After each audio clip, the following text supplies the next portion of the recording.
नमस्कार। मैं अमित कुमार झा और आप देख रहे हैं आवाज ऑफ जनता। तो आइए आज देखते हैं सुप्रीम कोर्ट की अधिवक्ता नाजिया इलाही खान की बेबाक इंटरव्यू जो कि उन्होंने दिया है द खबर एक्सप्रेस न्यूज को। तो आइए उसको देखते हैं और उस पर अपना रिएक्शन डालते हैं। और यदि आपको उनका ये वीडियो पसंद आए तो चैनल को लाइक करें, सब्सक्राइब करें और शेयर करना बिल्कुल ना भूलें। हर हर हर हर हर हर महादेव। और मेरी तरफ से, नाजिया इलाही खान की तरफ से भारत के सभी सनातनियों को एक बार फिर से मुबारकबाद। 22 जनवरी को तो मैंने मुबारकबाद दिया ही, और एक बार फिर से मुबारकबाद 1 फरवरी को के ज्ञानवापी में भी पूजा आराधना हो गई और माता श्रृंगार गौरी जी की पूजा हो गई। तो मुझे बहुत खुशी हुई है, बहुत ज्यादा खुशी हुई है। मैम, अगर देखा जाए तो कहीं ना कहीं क्या आपको ये नहीं लग रहा है लगातार इस तरह से जो है मुस्लिम पक्ष के दलीलों को अगर खारिज किया जाए तो मुस्लिम पक्ष जो है इस चीज को लेकर जो है भेदभाव उनके मन में पैदा हो जाएगी?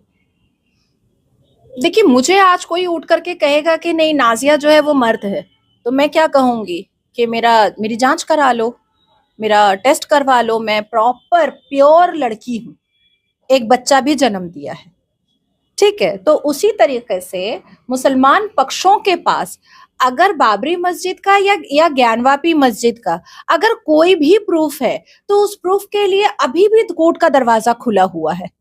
चले जाएं, दिखा दें, है ना। असदुद्दीन अवैसी साहब, 2 शेरवानी है इस देश में, एक शेरवानी साहिबा है और एक शेरवानी यूनिफॉर्म वाले हैं अवैसी साहब। दोनों हर वक्त मुंह से टर टर टर टर करते रहते हैं, लेकिन उन बातों में कोई भी पेचीदगी या कोई भी जहानत नजर नहीं आती है। अवैसी साहब तो भाई डिग्री है बैरिस्टर की, उनको भी पता है कि कानून जो है, कोर्ट जो है वो प्रूफ के आधार पर चलता है, शरिया और इस्लामिक लॉ पर या जज्बात पर नहीं चलता है। ओवैसी साहब ये भी कहते हुए नजर आ रहे हैं हिंदू राष्ट्र अगर मोदी जी 22 तारीख को जो है, जो डेट है 22 जनवरी, वो कहीं ना कहीं जो है भेदभाव पैदा कर रहे हैं लोगों के मन में, या वो जो है अब 2 भागों में बांट रहे हैं देश को। मोदी जी देखिए, अगर एक तो पहली बार मैं आपको बता दूं कि पहली बार इस भारत में कोई एक ऐसा प्रधानमंत्री आया है जिसने सबसे ज्यादा मुसलमानों के लिए काम किया है, सबसे ज्यादा मुसलमानों के लिए काम किया है। जितनी भी योजनाएं आई हैं उसमें मुसलमान का बराबर का हक है, लेकिन अलग से योजना भी मुसलमानों के लिए आई। लाडली योजना, ईदी योजना, सीखो कमाओ योजना, कारीगर योजना, पसमानदा मुसलमानों के एडुकेशन के लिए स्कॉलरशिप अलग से भी आया है। तो कोई सनातनी तो आकर के कंधे पे चढ़ नहीं रहा है कि क्यों आप अलग से योजनाएं निकाल रहे हैं। महिलाओं की, मुसलमान महिलाओं की सेफ्टी, सिक्योरिटी और उनके सेल्फ रिस्पेक्ट के लिए सबसे ज्यादा काम मात्र भारत के प्रधानमंत्री मोदी जी ने किया है, इसके अलावा तो किसी ने किया ही नहीं था। ओवैसी सर जो है वो ये कह रहे हैं कि मुसलमान जो है वो भारत में अब डर के रह रहा है, मुसलमान जो है भारत में अब सुरक्षित नहीं है। कहीं ना कहीं 22 जनवरी को तो उन्होंने ये भी कहा था मुसलमानों को कि भाई घर से मत निकलना, खतरा है तुम पे। तो अवैसी साहब भी क्या हिजाब पहन करके अंदर घर में बैठे हुए थे क्या? भारत अवैसी साहब के बाप की जागीर नहीं है। वो हमेशा एक भाषणबाजी करते हैं कि आदम अलैहिस्सलाम के हम औलाद हैं, तो आदम अलैहिस्सलाम को जन्नत से फेंका गया था श्रीलंका में, तो श्रीलंका में जाकर के थोड़ा ये सब अपना भड़काऊ भाषण देंगे तो ज्यादा अच्छा लगेगा। मैंने 2 दिन पहले अवैसी साहब की एक स्पीच भी सुनी जिसमें उन्होंने कहा कि अरे जज ने तो बस ऐसे ही फैसला सुना दिया और पूजा आराधना वहां पर 7 घंटे में हो गया।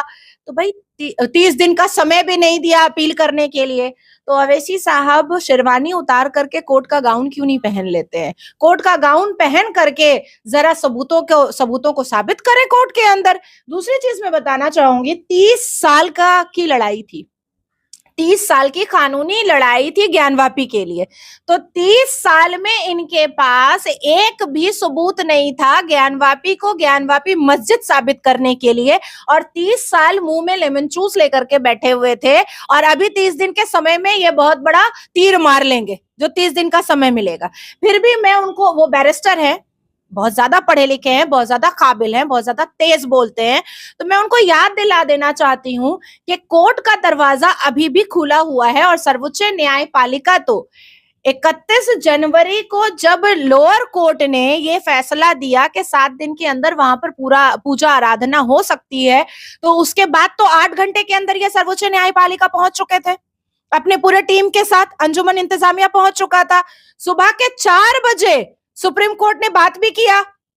7 बजे सुप्रीम कोर्ट के रजिस्ट्रार ने कॉल भी कर दिया। भाई हमारे लिए तो कॉल नहीं आता है सुप्रीम कोर्ट के रजिस्ट्रार का, और मैं तो ज्यादातर मुसलमान वुमेन एम्पावरमेंट और उनके जस्टिस के लिए बात करती हूँ, फिर भी नहीं आता है सुप्रीम कोर्ट के रजिस्ट्रार का फोन। लेकिन अंजुमन इंतजामिया को के पास सुप्रीम कोर्ट सर्वोच्च न्यायपालिका के रजिस्ट्रार का फोन आया, और तकरीबन 1500 से ऊपर पेजेस जो अंजुमन इंतजामिया ने सर्वोच्च न्यायपालिका को दिया था वो चीफ जस्टिस ने पढ़ा होगा पूरी रात बैठ करके, नींद खराब करके, तभी ना सुबह में 4 बजे बोला कि बोल दो कि इतनी कोई अर्जेंसी नहीं है। तो मैं पूछना चाहती हूँ अवैसी साहब से कि 30 दिन में कौन सा तीर मारने वाले हैं, और अगर कुछ मारने वाले हैं तो एक सप्लीमेंट्री पिटीशन जाकर के जमा कीजिए कि ये सबूत है, ये सबूत के आधार पर ये ज्ञानवापी जो है ये मस्जिद होगी, मंदिर नहीं होगी, क्योंकि 30 साल में तो आप फेल हो गए। अब मैं दूसरी बात बताना चाहती हूँ कि पूरे भारत में जितने भी मुसलमान हैं वो कुतुब मीनार तो घूमने जाते ही होंगे, या अभी इस वक्त जो लोग ये इंटरव्यू सुन रहे हैं और जो लोग बैठे हैं कुतुब मीनार पर, तो कुतुब मीनार जो इतना लंबा है वो सिर्फ देखने और फोटो खींचने के लिए तो नहीं है। उसमें अरबी में कुव्वतुल इस्लाम लिखा हुआ है, और जिसमें लिखा हुआ है कि 27 मंदिरों को मुगलों ने तोड़ा था। अब जरा सा खोल लेते हैं इतिहास के पन्नों को, तो इतिहास और हिस्ट्री जो पढ़े हैं हम लोग, हम आप सबको ही जो पढ़ा है, क्लास 10 तक तो पढ़ना ही पड़ता है, तो उसमें औरंगजेब ने 30,000 मंदिरें तोड़ी थी, ये बात तय है। जब हमारे यहाँ मुगल पीरियड हटने के बाद जब ब्रिटिश का रूल आया था, तब उन्होंने भी इंक्वायरी कराई थी कि दिल्ली के उन इलाकों में या लखनऊ के उन इलाकों में जहां पर इतने बड़े बड़े बिजनेसमैन और ज्वेलरी शॉप हिंदुओं की है, पर एक भी मंदिर नहीं है।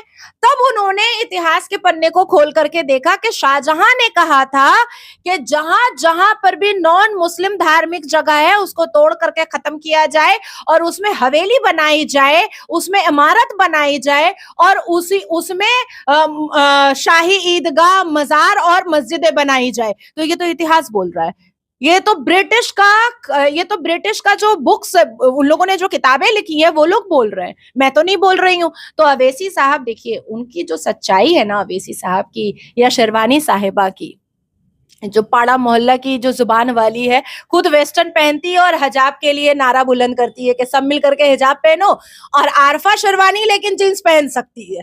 तो ये लोग जो है ना, ये लोग पाकिस्तान को खुश करने के लिए भारत को बेइज्जत और मलाइन करते फिरते हैं, लेकिन जब इनको कहिएगा कि पाकिस्तान चले जाओ तो ये कभी नहीं जाना चाहेंगे, क्योंकि इनको पता है कि इनकी बहू बेटियों का बलात्कार होगा, इनको मुहाजिर बोला जाएगा, क्योंकि जो बंदर छाप और बंदर की तरह गुलाटी है यहाँ मार पा रहे हैं भारत के अंदर, ये वहां मारा नहीं जाएगा, ये वहां कर नहीं पाएंगे। सिर्फ ज्यादा नहीं 2 महीना आरफा शेरवानी और असदुद्दीन अवैसी पाकिस्तान में ये भाषण दे करके दिखा दे। मैम लेकिन मैं यहाँ पे आपको बोलूंगी, अगर देखा जाए तो कहीं ना कहीं मुसलमानों के मस्जिद को, उनके हिजाब को, अब तो ये भी कहा जा रहा है कि आप हिजाब पहनकर कॉलेज स्कूल नहीं जा सकते हैं। इसको लेकर जो है काफी बच्चियों ने प्रोटेस्ट भी किया है और ये कहते हुए नजर आ रही है कि वो पढ़ाई छोड़ सकती हैं लेकिन हिजाब नहीं। तो बार बार जो है मुस्लिम कम्युनिटी को इस प्रकार टारगेट करना, ये सिर्फ भाजपा की सरकार में क्यों हो रही है? इससे पहले भी तो सरकार थी और हिजाब तब भी पहनते थे वो लोग। नहीं, मैं तो धन्य हूं कि भाजपा की सरकार ने कम से कम कुरान को समझाने का कोशिश तो किया है सबको, मुसलमानों को, क्योंकि अब भारत के जो मुसलमान है ना, वो पैगाम रसूल की जगह पैगाम मुगल हो चुके हैं। ठीक है, अब मैं आपको बताना चाहती हूँ कि हमारे अल कुरान के 30 पारे का सबसे पहला वर्ड इकरा का आया था, और इकरा का मतलब है पढ़ो। प्रॉफिट मोहम्मद सल्लल्लाहु अलैहि वसल्लम ने कहा था कि इल्म हासिल करनी है तो चीन तक पहुंच जाओ, मतलब एक एग्जाम्पल दिया था। पूरे अल कुरान में हिजाब, अबाया, बोरखा का कहीं पर कोई जिक्र ही नहीं है, कहीं पर कोई जिक्र ही नहीं है। 2-4 बंदर छाप मौलाना बैठेगा टीवी चैनल पर डिबेट पर, बोले सूरह अल नूर में है, सूरह अल नूर में है, नहीं है, सूरह अल नूर में भी कहीं पर नहीं है। जिलबाब का वर्ड का इस्तेमाल है अरबी में जिलबाब, और उसको इंग्लिश में लूजर आउटफिट कहा जाता है। तो हिजाब तो हमारे कुरान में ही नहीं है। लेकिन हिजाब वो अपने पर्दे के लिए पहनती हैं, तो हिजाब अगर अपने पर्दे के लिए पहनना चाहे तो गलत क्या है इसमें? आप नंगी हैं क्या? आप जो मेरे पास मेरे चेंबर में आई हैं तो नंगी आई हैं क्या? अश्लीलता का बाजार खोली हुई है क्या? मैंने जो पहना हुआ है वो क्या अश्लीलता का बाजार है क्या? हर एक जगह का यूनिफॉर्म होता है और उस यूनिफॉर्म को मानना पड़ेगा, और जो नहीं मानेगा वो मुस्कान की तरह करोड़ों रुपए लेकर के किसी पार्टी से दुबई में शिफ्ट हो जाए। हमें क्या मतलब है? हमें तो कोई मतलब नहीं है। एकदम रास्ता नाप लीजिए। रहना है तो संविधान मानिए, नहीं रहना है तो भीड़ कम कीजिए भारत से। दूसरी बात मैं कहना चाहूंगी आपको कि हिजाब पहनेंगे तो ही हम शर्म वाले हैं, और हिजाब नहीं पहनेंगे तो हम बेशर्म हो जाएंगे। लेकिन अच्छा, मैम, इस्लाम में एक तो मिनट, यही एक कहा मिनट, जाता है। एक मिनट। तो फिर इमाम बुखारी की बहू हिजाब क्यों नहीं पहनती है, जो हिंदू बहू लेकर आया है? उमर अब्दुल्ला की बीवी हिजाब क्यों नहीं पहनती है, जो हिंदू बहू लेकर के क्योंकि वो आया है? हिंदू है ना। तो अब वो काफिर नहीं है? अब वो काफिर नहीं है? वाह रे वाह, मतलब चित भी आपका पट भी आपका, ऐसा नहीं चलेगा, अब नहीं चलेगा। ये नया भारत है। यहाँ पर अब हम जैसे मुसलमान अब फ्रंट आकर के खड़े हुए हैं। अगर असदुद्दीन अवैसी एक आयत पढ़ेगा तो नाजिया इलाही खान में इतनी ताकत है कि मैं 10 आयत बिना सांस रोके पढ़ के सुना दूंगी, और ट्रांसलेशन के साथ। तो पूरे कुरान में कहीं पर भी हिजाब, अबाया, बुर्का, नकाब का कोई जिक्र नहीं है। औरतें हिजाब से ज्यादा बेटर है कि अपनी शिक्षा पर ध्यान दे, कुरान के पहले वर्ड पर ध्यान दे, और कोई भी जनता ये ना भूले, और भारत के व्यक्ति ये ना भूले कि मुस्कान जिसने हिजाब के लिए लब्बैक और नारे तकबीर का नारा बुलंद किया था, अल-कायदा के चीफ का उसके लिए मैसेज भी आया था। और आज भारत में मुस्कान नहीं है, आज अरबों खरबोपति हो करके दुबई में अपना आराम से घर संसार बसा के बैठी है। ये स्टेटमेंट मुझे लग रहा है जो मुसलमान महिला सुन रही होंगी या जो इस वीडियो को देख रही होंगी, वो कहीं ना कहीं आपके प्रति भी बहुत कुछ उनका माइंडसेट बदल जाने वाला है कि आप एक मुसलमान महिला होके इस प्रकार जो है हिजाब के अगेंस्ट बोल रही हैं, या फिर आप हिजाब को नहीं मान रही हैं। देखिए, मैं हिजाब को मानूंगी तो इसका मतलब है कि मैं कुरान को नहीं मान रही हूँ, और एक मुसलमान होने के नाते मुझे कुरान पहले है मेरे लिए। लेकिन उनका तो ये मानना है कि कुरान में लिखा हुआ है हिजाब पहनना चाहिए। कहाँ पर? वो तो ये कहते हैं। कहाँ पर? हवा, बीबी हवा तो नंगे जमीन पे उतारी गई थी। कहाँ पर लिखा हुआ है? मैं तो एक नहीं, आज से नहीं, मुस्कान के वक्त से लेकर के 2024 आ गया भाई। मैं तो तब से पूछ रही हूँ कि मुझे बता दो कि कुरान के कौन से पारा और कौन से सूरा नंबर पर कौन से वर्सेस पे लिखा हुआ है। आपको क्या लग रहा है जो हिजाब का जो चलन है वो बंद होना चाहिए, क्या लग रहा है आपको? देखिए, जिसकी मर्जी है पहने, जिसकी मर्जी है ना पहने, किसी को कोई फोर्स नहीं करे। लेकिन कोर्ट के अंदर यूनिफॉर्म होता है, पायलट का अपना यूनिफॉर्म होता है, पुलिस ऑफिसर का अपना यूनिफॉर्म होता है, स्कूल का अपना यूनिफॉर्म होता है, कॉलेज का अपना यूनिफॉर्म होता है। हर एक जगह का अपना एक अलग यूनिफॉर्म होता है, और उस यूनिफॉर्म को, उस रूल रेगुलेशन को मानना पड़ेगा, हर हाल में मानना पड़ेगा। जो नहीं मानना चाह रहा है तो भाई वो सीरिया जा सकता है, उससे कोई प्रॉब्लम नहीं है। मैंने पाकिस्तान का नाम इसलिए नहीं लिया क्योंकि पाकिस्तान की महिलाएं तो हमसे भी ज्यादा ओपन माइंडेड है। हम तो फिर भी शर्म और लिहाज के दायरे के अंदर है। पाकिस्तान की मेकअप पोती हुई लड़कियों को जब आप देखिएगा तो आंखें फटी की फटी रह जाएंगी। वहां हिजाब फिजाब कुछ नहीं है, कुछ भी नहीं है। इस्लामिक देश है पाकिस्तान। तो इसलिए मैंने कहा कि जिन जिन लड़कियों को हिजाब पहनना है, बराए मेहरबानी सीरिया का टिकट कटा लें। मैम, एक आखिरी सवाल होगा आपसे। मैम, मुख्यमंत्री हेमंत सोरेन वो 5 दिनों से भागे हुए थे, लापता थे, और अभी वो वापस आए हैं और अपना जो है वो अपना बात वो सबके सामने रखे हैं। तो उनका लापता होना या अचानक खुद सामने आ जाना, इसको आप किस तरीके से देखती हैं? भूत पिशाच निकट नहीं आवे, हनुमान चालीसा में है ना। मैं तो अभी पढ़ रही हूँ, मैं उसको अभी सीख रही हूँ। तो मैंने हनुमान चालीसा में पढ़ा है कि भूत पिशाच निकट नहीं आवे, महावीर जब नाम सुनावे। हाँ, महावीर जब नाम सुनावे। तो जैसे ही ईडी और सीबीआई की बारी आती है, ये लोग मतलब फड़फड़ाने लगते हैं। हालांकि फड़फड़ाने की जरूरत नहीं है। आप अगर चोर हैं तो भाग रहा सही है, और अगर चोर नहीं है तो फेस करे। इसी पश्चिम बंगाल में 2021 में मुझे डिटेन किया गया था, इसी पश्चिम बंगाल में। इस ऑफिस में, जिस चेंबर में आप बैठी हुई हैं, इसमें कम से कम 150 पुलिस आकर के इंक्वायरी की थी, मानो जैसे मैं उसामा बिन लादेन की बीवी थी। इस तरीके से मेरा इन्वेस्टिगेशन हुआ था। लेकिन मैंने सर ऊंचा करके मैंने सारी दिक्कतों का सामना किया और बजाफ्ते कोर्ट से, वो भी लोअर कोर्ट से, कोई हाई कोर्ट या अपर कोर्ट या जज कोर्ट नहीं गई थी, मैं लोअर कोर्ट से बेल लेकर के आई। और अब हालत ऐसी है कि जिसने कंप्लेन किया है वो मुंह छुपाए फिर रहा है हिजाब में, वो मुंह छुपाए फिर रहा है हिजाब में, क्योंकि उसके पास सवाल का जवाब ही नहीं है। तो उसी तरीके से मुझे लगता है कि जो लोग भागते हैं, या बंगाली में जारा पालाए तारा चोर आचे, ठीक है। अब मैं बोलना चाहूंगी कि लेफ्ट फ्रंट चोर है, ये किसने बोला था? ममता बनर्जी ने बोला था। कांग्रेस चोर है, ये किसने बोला था? अरविंद केजरीवाल ने बोला था। अरविंद केजरीवाल चोर है, ये किसने बोला था? कांग्रेस ने बोला था। शरद पवार चोर है, ये किसने बोला था? ठाकरे परिवार ने बोला था। ठाकरे परिवार चोर है, ये किसने बोला था? शरद परिवार ने बोला था। मायावती चोर है, ये किसने बोला था? अखिलेश ने बोला था। अखिलेश चोर है, ये किसने बोला था? मायावती ने बोला था, ठीक है। तो अब आप सोचो कि सबने अपने अपना जनता के सामने एक ग्रीवांस लेटर दे दिया था। आज वो सारे साथ हैं। तो चोर तो साथ में रहता है कि आप गली में रात में गुजरिएगा, देखिएगा कुत्ता झुंड में निकलता है, शेर नहीं निकलता। शेर अकेला दहाड़ता है, शेर अकेला दहाड़ता है, कुत्ता झुंड में निकलता है, सुअर झुंड में निकलता है। तो ये लोग झुंड में थे, लेकिन फिर भी तो जैसे एक मुसलमान मर्द 4 बीवी रखता है, सब आपस में मुंह घुमाए रहती है, जैसे ही मेहमान देखती है सब मुस्कुराने लगती है, मेरे खाविंद है, मेरे शौहर है। तो उसी तरीके से 28 पार्टियों में भी चल रहा था। जैसे कैमरा सामने आता था सब मुस्कुराते थे, जैसे कैमरा इधर उधर होता था सब एक दूसरे को चुरकुट, ये वो अश्लील बातें करना स्टार्ट कर देते थे। और अब देखिए ममता बनर्जी ने स्लोगन दे ही दिया है, एकला चलो रे, अब वो एकला चलेंगी। उसके बाद फिर अखिलेश ने बोल दिया है कि चिरकुट लोग हैं, हमको डिक्टेटरशिप सिखा रहा है। पंजाब में आम आदमी पार्टी के आम आदमी पार्टी के जो वहां पर चीफ मिनिस्टर बने हैं, उन्होंने बोल दिया है कि नहीं हम तो अकेले लड़ेंगे भाई। तो सब तो अब सौतन की तरह एक दूसरे से खिलाफ हो ही गया है। देखिए, जो जनता का पैसा चोरी किया है, जो जनता को धोखा दिया है, जो जनता के साथ बिट्रे किया है, जो जनता के साथ डिसलॉयलिटी किया है, जो जनता का ओबीडियंट नहीं रहा है, उसके लिए जेल की सलाखें ही होती हैं। लेकिन मैम अगर हम देखें, अगर पूरे वाकया को देखा जाए तो पहले जो है वो नीतीश कुमार जी बीजेपी में होते हैं, फिर बीजेपी से आरजेडी में जाते हैं और वापस जो है वो बीजेपी के पास आते हैं। तो अमित शाह जी जो है वो ओपन मंच पे ये कहते हुए नजर आए थे कि अब जो है वो नीतीश कुमार को हम वापस अपने साथ नहीं लाएंगे, चाहे कुछ भी हो जाए, उनके लिए बीजेपी का दरवाजा बंद है।